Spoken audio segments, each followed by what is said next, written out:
we have to take care of the rules of the international law and really respect that and not change it in a time when there are countries that choose the way not to respect them. And Russia chose that way.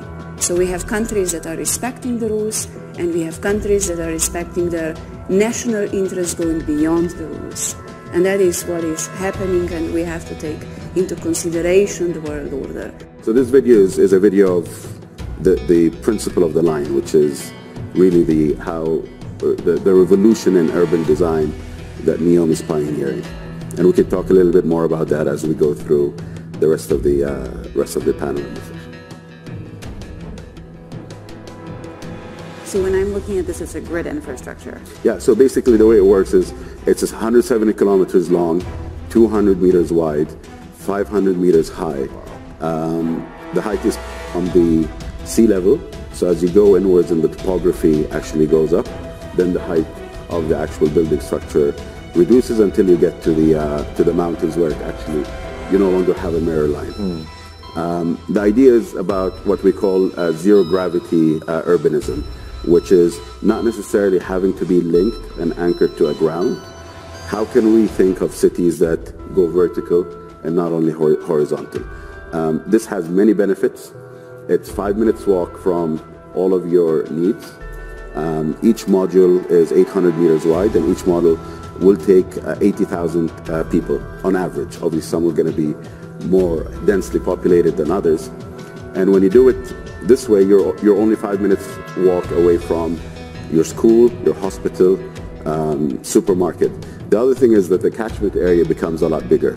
The catchment area for businesses becomes an 80,000 catchment area within a 5-minute walk, which, as you can understand, instead of opening many pharmacies or many stores, that one store will service a much bigger catchment area than it typically does in other cities that have, 15, 20,000 people in even dense cities, catchment areas like New York and London.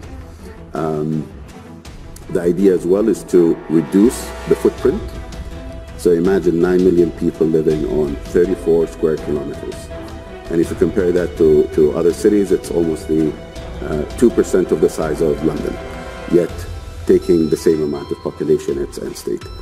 The first module is going to finish in 2027, end of 2027. And as you can imagine, this is a generational project. So it will continue to go on until 2045 when the whole project is complete. We think of this as not a start and an end. This is a city that is being built, so it's being designed forever, and hence the glass walls to give it its timeless appeal, as well as a integration with nature in a way like you would never see before. Virtually no traffic. You can go to different places very efficiently without using cars. There are no cars. Not one single car? It's going to be different types of transportation that are, like I said, environmentally friendly. There will be, it's based on renewable energy. I am a futurist. I'm not a perfect predictor of the future, but I'll give you my 1-year, 5-year tenure. So focusing in the world of wearable technology as opposed to implanted technology, and I do believe that within many of our lifetimes we'll see healthy people using implanted brain technology as well. Then we can decode complex thought. But as healthy people in a widespread way start to have their brainwave data collected, the insights that we can gain through pattern recognition will exponentially increase, and pretty quickly. So 5 years from now, what we can actually decode will be massively increased from where we are today, simply because we'll have a much greater data set from which we can actually create those correlations. Again, that's frightening but promising. So you have recognition memory signals that are preconscious and subconscious, and this is part of why it's been used, for example, by governments to interrogate criminals. Do you recognize this potential co-conspirator? Do you recognize this murder weapon? Those preconscious signals, like what we call the P300 wave or the N400 wave, these are before you even consciously process information, so you could prime it with a number and then see if a person recognizes it. And you can do it without them realizing that that's what you're doing. So will all of our passwords be cracked first by this or quantum computing? Hard to tell. All right. I think we're moving past passwords pretty quickly. And it's actually really good for passwords. Neural signatures are unique. We can use it as a biometric for passwords. Well, we need the people who understand the language and the case law in the country. Because what qualifies as hate speech, as illegal hate speech, which you will have soon also in the US. I think that we have a strong reason why we have this in the criminal law.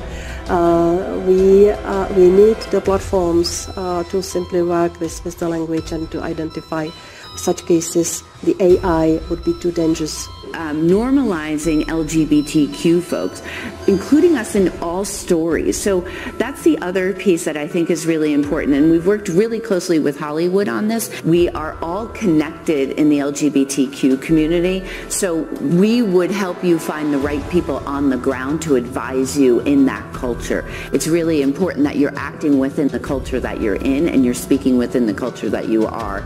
But, and I think it's what you mentioned about getting ahead of it instead of coming behind it, and understanding the cultural landscape and playing out from a PR standpoint what's could happen or not happen, but you have to do it. But became vain in their imaginations, and their foolish heart was darkened.